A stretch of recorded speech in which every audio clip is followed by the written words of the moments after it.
ओम परो तत्ते सदालीन रामकृष्ण समागया यो धर्मस्थापनरतो বীরসংতং নমাম্যহম।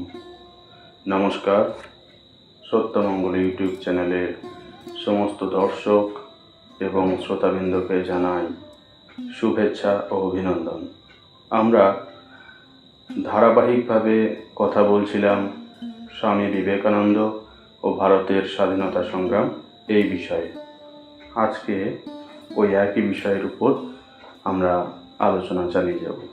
কংগ্রেসের অভ্যন্তরে নরমপন্থীদের বিরুদ্ধবাদী হিসাবে হিন্দু ধর্ম, অতীত ইতিহাস, ভিক্ষানীতি বর্জন ও আত্মশক্তির বলে স্বাধিকার লাভের উপর ভিত্তি করে যে চরমপন্থী দলের উদ্ভব হয়েছিল, তার মতাদর্শ ও কর্মপন্থার উপরেও স্বামীজির প্রভাব ছিল লক্ষণীয়। এ সম্পর্কে বিপিনচন্দ্র পালের একটি মন্তব্য প্রণিধানযোগ্য। মন্তব্যটি হচ্ছে এই: The fundamental point of difference between the older political agitations and the new nationalist movement is thus its intensely spiritual and religious character as compared to the absolutely secular spirit of the former and its strong grip on the actualities of Indian life and thought as against the imitative character of the older and earlier social and political activities. বস্তুত এ দুটি বস্তুই স্বামী বিবেকানন্দের দান। বাংলার বিপ্লবীদের কাছে Swami Vivekananda appeared to be more a political prophet than a religious teacher.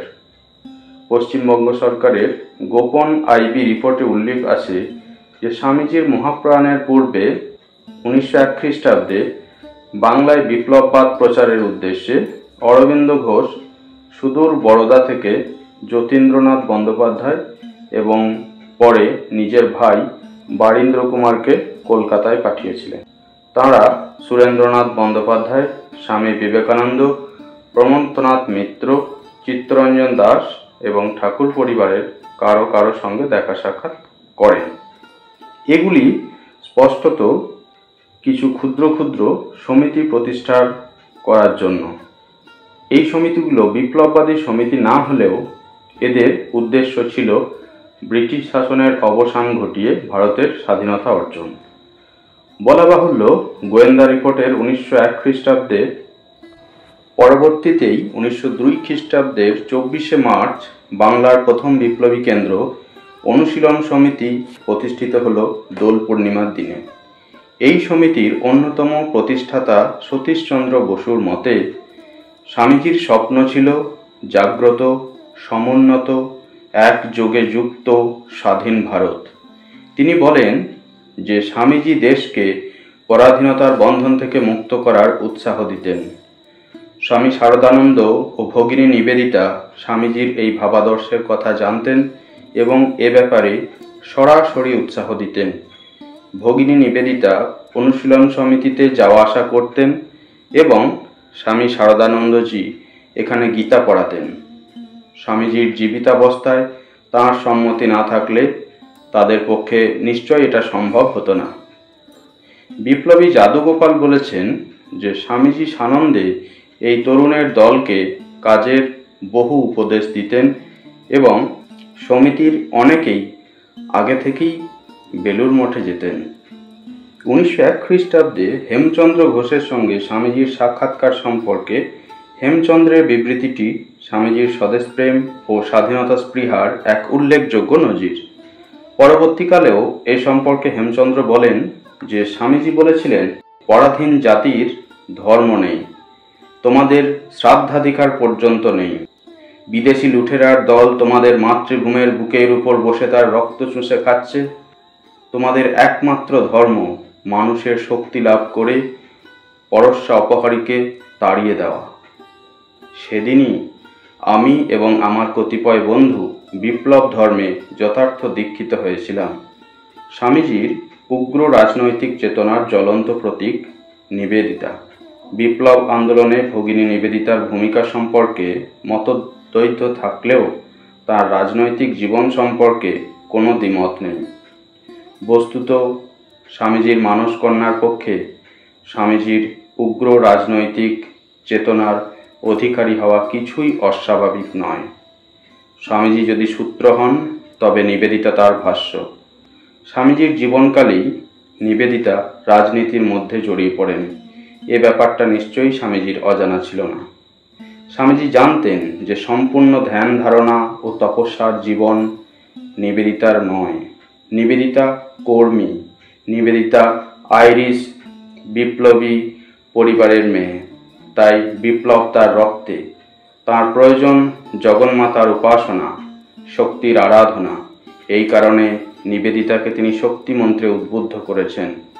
এছাড়া স্বামীজি নিবেদিতার কাজে কখনো প্রতিবন্ধক হননি। তাকে স্বাধীনভাবে কাজ করবার অধিকার দিয়েই গেছেন। তুমি স্বাধীন, নিজের ইচ্ছা মতো চলো, নিজের কর্ম বাছিয়া লও। এই ছিল নিবেদিতার প্রতি স্বামীজির কথা। স্বামীজি ভবিষ্যৎ দ্রষ্টা ছিলেন, সেজন্যই নিবেদিতাকে ব্রহ্মচর্য ব্রত দিয়েছিলেন, তাকে সন্ন্যাসিনী ব্রত দেননি। কারণ সন্ন্যাসিনী হলে তিনি তখন আর আত্মনমক্ষার্থম জগদ্ধিতায়চ ছাড়া দেশের কাজ করতে পারতেন না। স্বামীজির ভ্রাতা প্রখ্যাত বিপ্লবী ডক্টর ভূপেন্দ্রনাথ দত্ত স্বামীজির বৈপ্লবিক কর্মপ্রয়াস সম্পর্কে কিছু তথ্য প্রদান করেছেন। ভূপেন্দ্রনাথের মতে স্বামীজির অন্যতম শিষ্যা ভগিনী ক্রিস্টিনকে স্বামীজি নাকি বলেছিলেন যে দেশীয় রাজন্যবর্গের সাহায্যে বৈপ্লবিক পথে তিনি বৈদেশিক শাসনকে উচ্ছেদ করতে সচেষ্ট হয়েছিলেন। এই কারণেই তিনি হিমালয় থেকে কন্যাকুমারিকা পর্যন্ত ভ্রমণ করেছেন এবং বন্দুক নির্মাতা হিরাম ম্যাক্সিমের সঙ্গে বন্ধুত্ব স্থাপন করেছিলেন। কিন্তু স্বামীজি দেখলেন যে দেশ প্রস্তুত নয়, তাই তিনি জাতি গঠনের কাজে হাত দিলেন। বিপ্লবী দল গড়ার কাজে স্বামীজি আর কি করেছিলেন তা তিনি ভগিনী ক্রিস্টিনকে বলেন, কিন্তু মন্ত্রগুপ্তির জন্য ভগিনী ক্রিস্টিন তা ভূপেন্দ্রনাথকে বলেননি। দেশীয় রাজন্যবর্গের সঙ্গে এক সময় স্বামীজির ঘনিষ্ঠ যোগাযোগ ছিল ঠিকই, তাদের সঙ্গে গোপনে বিপ্লব সংক্রান্ত কিছু আলোচনা অসম্ভব নয়। সরকারি নথিপত্র থেকে জানা যায় যে আমেরিকা যাত্রার পূর্বে এবং ৯এর দশকের প্রথম ভাগে পশ্চিম ভারতীয় রাজন্যবর্গের সঙ্গে স্বামীজির ঘনিষ্ঠতা তৎকালীন ভারতীয় গোয়েন্দা বিভাগের প্রধানেরও দৃষ্টি এড়ায়নি। এদেশের রাজন্যবর্গের সঙ্গে এই ঘনিষ্ঠতা প্রসঙ্গে স্বামীজি বলেছেন যে শাসক সম্প্রদায়ের মনে প্রজারঞ্জনের বীজ উক্ত করার জন্যই তিনি রাজদ্বারে ঘুরেছিলেন। বাংলার প্রথম যুগের বিপ্লব আন্দোলনের নেতৃবৃন্দের কাছে স্বামীজি বিপ্লবী রূপেই প্রতিভাত ছিলেন। অরবিন্দ ঘোষ বলেছেন, সন্ন্যাসী হয়েও তিনি দেশের স্বাধীনতার কথা অবিরত চিন্তা করতেন। এমনও বলা হয় যে তিনি সশস্ত্র বিপ্লবের কথাও ভাবতেন। প্রত্যক্ষভাবে যে কাজ নিজে করেননি, তাঁর শিষ্যাকে তিনি সেই কাজের ভার দিয়ে যান। ভূপেন্দ্রনাথের মতে বাংলার প্রথম যুগের বিপ্লবী নেতৃবৃন্দ স্বামীজির বৈপ্লবিক কর্মপ্রয়াস সম্পর্কে ওয়াকিবহাল ছিলেন এবং ডক্টর দত্তের প্রবীণ সহযোগী বিপ্লব কর্মী সখারাম গণেশ দেউস্করকে স্বামীজি নিজেই নাকি সে কাহিনী বিবৃত করেছিলেন। স্বামীজি তাকে বলেছিলেন, "the country has become a powder magazine, a little spark may ignite it, I will see the revolution in my lifetime." মহাসমাধির কিছুদিন পূর্বে 1902 খ্রিস্টাব্দে অধ্যাপক কামাখ্যা মিত্রকে স্বামীজি বলেছিলেন, "what India needs today is bomb." বাংলাদেশে এরপরেই অরবিন্দ ও বারীন্দ্র কুমারের নেতৃত্বে 1908 খ্রিস্টাব্দে বোমার আবির্ভাব হয়। বিপ্লব আন্দোলন চিরদিনই লোকচক্ষুর অন্তরালে চলে। ডক্টর দত্তের প্রদত্ত তথ্যসমূহের সত্যতা যাচাইয়ের কোনো পথ খোলা নেই। এ সম্পর্কে যথেষ্ট গবেষণা এবং তথ্য প্রমাণ হাতে এলে স্বামীজির জাতীয়তাবাদী চরিত্রের এক নতুন দিক উদ্ঘাটিত হবে। স্বামীজি যে বিপ্লবের জ্বলন্ত প্রতিমূর্তি ছিলেন তাতে কোনো সন্দেহ নেই।